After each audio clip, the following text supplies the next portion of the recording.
नमस्कार साथियों, मैं चौधरी आप सभी भविष्य के अधिकारियों का गुरुकुल में हार्दिक स्वागत करता हूं।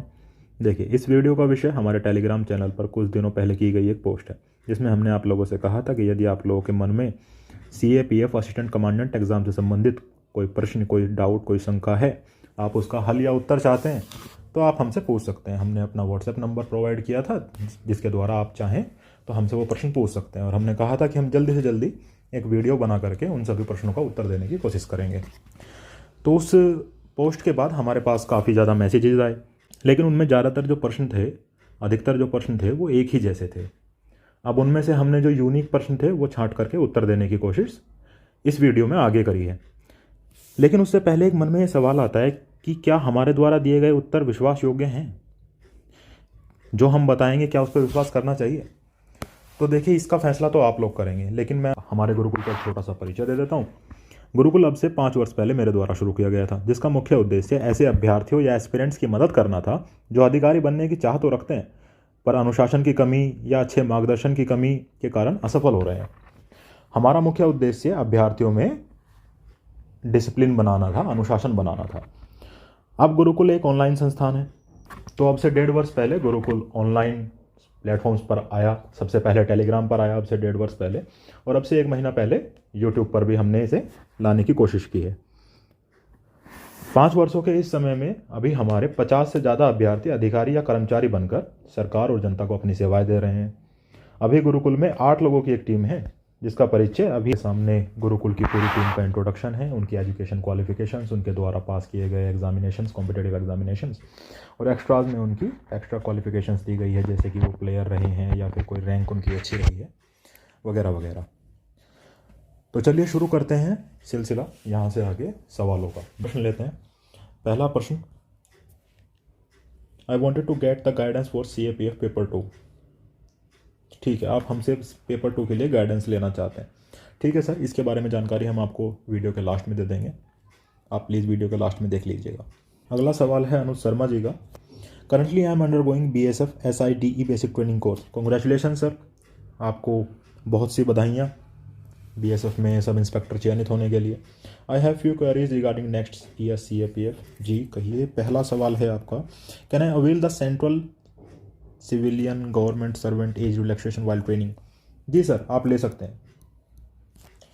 जिस दिन आप फोर्स को ज्वाइन कर लेते हैं उसी दिन से आप एज रिलैक्सेशन के लिए अप्लाई कर सकते हैं, अगर आप नेक्स्ट ईयर CAPF देना चाहते हैं तो। If yes, then how and from where I can start my preparations? देखिए, अगर आप BSF में SI के पद पर अभी चयनित हुए हैं, कार्यरत हैं, तो आप SSC के द्वारा CPO एग्ज़ाम के द्वारा गए होंगे, जिसका जो मेजर सिलेबस है वो इंग्लिश, मैथ्स और रीजनिंग के आसपास घूमता है। तो हम ये मान के चल सकते हैं कि आपकी इन तीनों पर पकड़ बहुत अच्छी होगी। लेकिन SSC जो कि GS पर बहुत ज़्यादा ध्यान अभी तक नहीं देती थी, अभी देने लगी है, पैटर्न चेंज हुआ है, उसके लिए आपको GS शुरू से पढ़नी होगी, और मैं आपको रिकमेंड करूंगा कि आप शुरुआत NCERT से करें। I can only give 1 hour daily for studies, will it be sufficient for preparation? No sir, it will not be sufficient. आपको मिनिमम, मैं मानता हूँ कि अगर आपके कुछ सब्जेक्ट अच्छे भी हैं, अंग्रेजी आपकी अच्छी भी है, इंग्लिश अच्छी है, तो भी आपको मिनिमम 3 घंटे तो अभी से देने पड़ेंगे, 3 hours कम से कम 3 घंटे तो आपको निकालने पड़ेंगे। फिर है, I have no study material, from where I can get that? देखिए, आज के टाइम पे तो ऑनलाइन सब कुछ अवेलेबल है, टेलीग्राम पे आपको सब कुछ मिल जाता है। लेकिन अगर आप शुरुआत NCERT से करना चाहते हैं तो NCERT की वेबसाइट से भी आपको सारी बुक्स मिल जाएंगी, आप वहाँ से पढ़ाई कर सकते हैं। होपफुली आपके सभी डाउट्स क्लियर हो गए होंगे। अगर कोई डाउट बचता है तो आप कमेंट में पूछ सकते हैं, डेफिनेटली उसका आंसर किया जाएगा। नेक्स्ट क्वेश्चन है, is reverse engineering good for repeaters? I have given 1 attempt but not in the list, so I am deciding कि पहले टेस्ट दूँ, PYQ देखूँ, देन सिलेबस कंप्लीट करूँ, प्लीज़ सजेस्ट द डायरेक्शन। देखिए, reverse engineering जो आप कहना चाह रहे हैं, आप ये कह रहे हैं कि पहले PYQs देखें या टेस्ट सीरीज़ करें। मैं तो ये मानता हूँ कि not for the repeaters but for freshers too, सभी को PYQs पहले देखना चाहिए। जब तक आपको ये पता ही नहीं है कि पेपर में पूछा क्या जाएगा, एग्ज़ाम में पूछा क्या जाएगा, कैसा पेपर आता है, कैसे क्वेश्चंस पूछे जाते हैं, तो उसकी पढ़ाई की कैसे जा सकती है? अगर मैं आप लोगों से कल को कहूँ कि आप गेट की तैयारी शुरू कर दीजिए, आपको गेट का एग्ज़ाम पास करना है, तो सबसे पहले आप क्या देखेंगे? पहले पेपर देखेंगे, क्या आता है, सिलेबस देखेंगे, क्वेश्चन पेपर्स की कितना डीप में पूछते हैं, कैसे क्वेश्चंस पूछे जाते हैं। तो आपको पहले PYQs ही करने चाहिए, तभी आपको एक प्रॉपर डायरेक्शन मिलेगी, तभी आप बुक्स को, NCERTs को सभी को पढ़ पाएंगे कि कहाँ से कितना इंपॉर्टेंट है। आप वो एरियाज़ फाइंड आउट कर पाएंगे कि मुझे यहाँ से इतना पढ़ना चाहिए। तो यस, आपको रिवर्स इंजीनियरिंग करनी चाहिए, पहले आपको PYQ देखने चाहिए। Next question, this is Rupesh. Hello Rupesh. Question is that कि NCERT ही काफ़ी है for geography, history and general science? क्योंकि मैंने बहुत बार पढ़ी है NCERT, बट फिर भी क्वेश्चन अकॉर्डेंस में अटैम्प्ट नहीं हो पाते, या मेरा तरीका ही गलत है पढ़ने का। मैंने आज तक कोई नोट्स नहीं बनाया, क्या ये गलती है? जी सर, बिल्कुल गलती है। अगर आपने आज तक नोट्स नहीं बनाए हैं तो गलती है। नोट्स ज़रूर बनाना चाहिए। मैं हमेशा से कहता हूँ, हम गुरुकुल्स में हमेशा से बताते हैं कि ज्ञान वही है जो आप अपने हाथों से लिख सको। सिर्फ पढ़ के छोड़ देना ज्ञान नहीं होता। आपने पढ़ा, समझा, उसके बाद अपने हाथों से आप उसे लिख पाओ, तभी वो पढ़ाई काम की है, तभी वो ज्ञान काम का है। तो आपको नोट्स बनाने चाहिए। लेकिन आपका क्वेश्चन है कि सिर्फ NCERT सफिशेंट है? जी नहीं, सिर्फ NCERT सफिशेंट नहीं हो पाती। उस कुछ के लिए आपको अलग अलग किताबें पढ़नी पड़ती हैं। जैसे NCERT आपको एक कॉन्सेप्चुअल अप्रोच तो दे देती हैं, एक समझने का तरीका दे देती हैं, लेकिन कुछ फैक्ट्स के लिए आपको अदर बुक्स भी पढ़नी पड़ती हैं। जैसे जनरल साइंस के लिए हम बात करें तो एक ल्यूसेंट है जो आपको पढ़नी चाहिए। चलिए, तो आपका अदर बुक्स का डाउट भी क्लियर हो गया होगा शायद। और NCERT पढ़ने का तरीका जी, आपको नोट्स बना के पढ़ना होता है। लेकिन एक तरीका मैं सजेस्ट जो करता हूँ NCERT पढ़ने का, वो ये करता हूँ कि जब आप NCERTs पढ़ें और उनके नोट्स बनाएं, तो मैं ये सजेस्ट करता हूँ कि आप 20% ऑफ द टाइम, जैसे आप 2 घंटे पढ़ने वाले थे, तो 2 घंटे यानी कि 120 मिनट, यानी इसका 20% ऑफ द टाइम हो जाता है 24 मिनट, कि आप ये 24 मिनट जब भी आप पढ़ने बैठें नए चैप्टर्स, तो आप पुरानों के नोट्स जो आपने बनाए थे शुरू के 20% ऑफ द टाइम, ये 24 मिनट आप वो नोट्स एक बार रिवाइज कर लें। उसके बाद ही आप नेक्स्ट पढ़ना शुरू करें। इससे क्या होगा कि अगर आप 60 राउंड में, यानी कि 60 बार पढ़ करके एक बुक को ख़त्म करते हैं, तो आप उसके नोट्स ऑलमोस्ट 60 बार पढ़ चुके होंगे, और आपको हर बार पढ़ने में उतना टाइम नहीं लगेगा। जितनी बार आप उसे पढ़ेंगे, अगली बार आपका टाइम कम होता जाएगा उसे रिपीट करने का। तो इससे आपका रिवीजन बना रहेगा और आपका पिछली चीज़ों से कॉन्टैक्ट नहीं टूटेगा जो आपने लास्ट टाइम पढ़ी थी। CAPF पेपर 1 के लिए कौन सा मंथली मैगजीन रेफर करना चाहिए? देखिए, मंथली मैगजीन अगर आप पूछना चाह रहे हैं कि कौन सी रेफर करनी चाहिए, तो इसका जवाब है कि मिनिमम आपको 2 मैगजीन्स रेफर करनी चाहिए। पहली जो आपको कॉन्सेप्चुअल अप्रोच दे, और दूसरी जो आपको फैक्चुअल अप्रोच दे। ठीक है, अब इनमें से आप जो मर्जी चूज़ कर लीजिए, कोई फ़र्क नहीं पड़ता। आप किसी भी IAS के इंस्टीट्यूट की कॉन्सेप्चुअल मैगजीन पढ़ सकते हैं और किसी भी SSC के एग्ज़ाम की फैक्चुअल पढ़ सकते हैं। आपको दोनों पढ़नी चाहिए। अभी सफिशिएंट टाइम है। अगर आप मंथली पढ़ेंगे अभी से, अगर आप शुरू करते हैं दिसंबर से पढ़ना शुरू करते हैं, नवंबर से, अभी दिसंबर चल रहा है तो आप नवंबर की मैगजीन पढ़ेंगे, फिर दिसंबर की पढ़ेंगे, फिर जनवरी की, तो आप एग्ज़ाम आते आते आपके ऊपर ओवरबर्डन नहीं आएगा और आप टाइम से कंप्लीट कर लेंगे। लेकिन अगर आप मई जून से पढ़ना शुरू करते हैं तो आपके पास कंपाइल हो जाएंगी लास्ट 6 और 7 मंथ्स की, फिर आप 2 तो छोड़िए, 1 भी सही से नहीं पढ़ पाएंगे। तो अभी से शुरू कीजिए, अच्छे से शुरू कीजिए। Which magazine to follow for paper 2? देखिए, पेपर 2 के लिए कोई मैगजीन नहीं होती।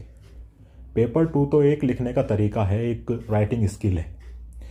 अगर आपके पास है तो आपको कोई पढ़ने की अलग से ज़रूरत नहीं है, सिर्फ फैक्ट्स, डेटा, न्यूज़ पे नज़र रखिए, आपका काम हो जाएगा। लेकिन अगर नहीं है तो प्रैक्टिस कीजिए, वो राइटिंग स्किल डेवलप कीजिए। कोई मैगजीन, कोई मटेरियल आपको उसके लिए अलग से लिए पढ़ना नहीं होता। देखिए, पेपर 2 की अप्रोच एक बहुत वास्ट कॉन्सेप्ट है। अगर आप पेपर 2 की अप्रोच के लिए कोई वीडियो चाहते हैं कि अलग से हाउ टू टैकल पेपर 2, तो आप मुझे कमेंट करके बता दीजिएगा, मैं उसके लिए एक अलग से वीडियो बना दूंगा पूरी। हाँ, अगर आप उस वीडियो में बताई गई सारी बातों को अच्छे से फॉलो करते हैं तो मैं इतना कह सकता हूँ कि आपको किसी कोचिंग, किसी मैगजीन, किसी भी चीज़ की ज़रूरत नहीं पड़ेगी। आप अच्छे से खुद ही पेपर 2 को टैकल कर लेंगे। ये सारे डिस्टिंग्विश क्वेश्चन थे, यूनिक क्वेश्चन थे। सवाल को भी ले लेते हैं। I wanted to get the guidance for CAPF paper 2 from the Gurukul. तो देखिए, गुरुकुल का मुख्य उद्देश्य जो मैंने आपको बताया था वो ये था कि हम अनुशासन लाना चाहते हैं। एक अभ्यर्थी के जीवन में अनुशासन ही उसे पार लगा सकता है, उसका सिलेक्शन करा सकता है। अब ये जो अनुशासन वाली बात है, इसी के कारण हमारे ऊपर एक सीमा लग जाती है, हमारी एक लिमिटेशन हो जाती है कि हम बहुत सारे अभ्यर्थियों को, बहुत सारे कैंडिडेट्स को एडमिशन नहीं दे सकते। इसीलिए हमने अपने लिए एक नियम बनाया कि हम कभी भी नोटिफिकेशन में आने वाली वैकेंसीज में 20% या ज़्यादा से ज़्यादा 50 अभ्यर्थियों को ही एडमिशन देते हैं एक एग्ज़ाम के लिए। जैसे मान लेते हैं कि CAPF में, जो CAPF का पेपर है, इसमें 2023 में 200 सीट्स आती हैं, तो हम इसका 20% मैक्स टू मैक्स 20% यानी कि 40 कैंडिडेट्स को ही एडमिशन दे पाएंगे। इससे ज़्यादा हम नहीं कर पाते हैं, क्योंकि हमारा ध्यान उनमें अनुशासन लाने का होता है। वो टाइम से सोते हैं, टाइम से उठते हैं, सारे के टारगेट्स वो टाइम से दे रहे होते हैं, उनका एक एक काम टाइम पे होता है, वो टेस्ट एक टाइम पे परफॉर्म कर रहे होते हैं। हम उन सारी चीज़ों पर नज़र रखते हैं। टाइम पर हम उनके माँ बाप से बात करते हैं, पेरेंट्स टीचर मीटिंग होती है। हम देखते हैं कि पेपर 2 की जो सबमिशन की टाइम हो वो 4 से 5 के बीच ही हो, जो टेस्ट का टाइम हो वो 6 तक हो, केवल शाम में आते हैं। जैसे कि मैप टास्क हो या अदर पर्सनैलिटी टास्क हो, वो भी हम एक टाइम पे ही सबमिट कराएं। समय समय पर उनसे बात करें, उन्हें कोई परेशानी तो नहीं है, रोज़ उनके टच में रहें, उनका कोई डाउट हो तो वो सॉल्व किया जाए। लगभग रोज़ ही हम रात के 8 बजे से 11 बजे तक, कभी कभी 2 बजे तक भी उनके क्लासेस ले रहे होते हैं, सेशन ले रहे होते हैं। तो वो लिमिटेशन लग जाती है कि हम बहुत सारे कैंडिडेट्स को एडमिशन नहीं दे पाते। तो मैक्सिमम हम 50 कैंडिडेट्स या 20% ऑफ द कैंडिडेट्स को ही एडमिशन दे पाते हैं। इसके लिए हम समय समय पर नोटिफिकेशन निकालते हैं। नोटिफिकेशन निकलने के बाद आपको एक फॉर्म भरना होता है। फॉर्म भरने के बाद आपको एक रिटन टेस्ट देना होता है पेपर 1 के लिए, क्योंकि हम ये देखना चाहते हैं कि जिनको हम पेपर 2 में एडमिशन दे रहे हैं वो एटलीस्ट इतने क्वालिफाइड हैं कि वो पेपर 1 निकाल लेंगे, वरना तो पूरे साल की मेहनत उनके साथ बेकार हो जाएगी। कि पेपर 2 ही अगर हम उनको साल भर सिखा रहे हैं और वो पेपर 1 ही नहीं निकाल पाए, तो पेपर 2 की मेहनत सारी हमारी बेकार हो जाएगी। तो इसलिए हम केवल लिमिटेड रखते हैं। टेस्ट आपको देना होता है, एक वाइवा आपको देना होता है, फॉर्म भरना होता है। आप बाकी इंस्टीट्यूट से कंपैरिजन हमारा ना करें कि आप जब मर्जी हमें फ़ीस दे करके एडमिशन ले सकते हैं। सॉरी, ऐसा हमारे यहाँ पे नहीं होता। जल्दी ही जब CAPF का नोटिफिकेशन आएगा, हमें उसमें पता चलेगा कि कितनी सीट्स आई हैं। उसके हिसाब से हम देखेंगे कि हम कितने कैंडिडेट्स को एडमिशन दे पाएंगे। अभी हमारे पास 15 कैंडिडेट्स पर्सनल मेंटरशिप में हैं और 10 कैंडिडेट्स पेपर 2 में हैं। तो 25 सीट्स ऑलरेडी भरी हुई हैं।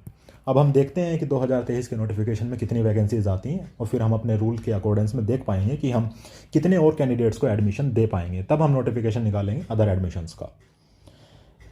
हाँ, रही बात इस बात की कि फ़ीस क्या रहेगी या फ़ीस क्या रहती है, तो पर्सनल मेंटरशिप हमारा प्रोग्राम बिल्कुल फ्री होता है। इसमें हम 1 साल के लिए अभ्यर्थियों को एडमिशन लेते हैं। पूरे साल उन्हें ट्रेन करते हैं, उन्हें डिसिप्लिन सिखाते हैं, उनके टारगेट्स पर नज़र रखते हैं, सारी चीज़ें उन्हें बताई जाती हैं, डाउट्स कराए जाते हैं, क्लासेस कराई जाती हैं, पेरेंट टीचर मीटिंग कराई जाती हैं, इवन पनिशमेंट्स भी दी जाती है। पेपर 2 में अगर आपको सिर्फ टॉपिक्स चाहिए होते हैं लिखने के लिए, मान लीजिए आप 1 या 2 अटैम्प्ट्स दे चुके हैं या फाइनल मेरिट आउट हैं, तो आपको पर्सनल गाइडेंस की ज़रूरत नहीं होती।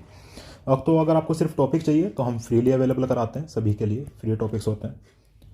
और अगर आपको इंडिविजुअल फीडबैक चाहिए तो वो पेड होता है बस। बाकी मैक्सिमम सर्विसेज फ्री रखी जाती हैं सभी के लिए। होपफुली आपके सभी के डाउट्स क्लियर हो गए होंगे।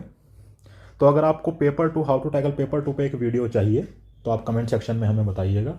हम पूरी कोशिश करेंगे कि वो जल्दी से जल्दी लाई जाए, कि कैसे आपको सफिशिएंट डेटा मिले लिखने के लिए, कैसे वो स्किल्स सीखी जाएँ, कि टॉपिक किस तरीके का पूछा जा रहा है, फिर भी हम उसे लिख पाएँ, हमें आता है नहीं आता है, कितना आता है, लिमिट्स का ध्यान रखें, उस सभी के लिए। चलिए, तो धन्यवाद आप सभी का। नमस्कार।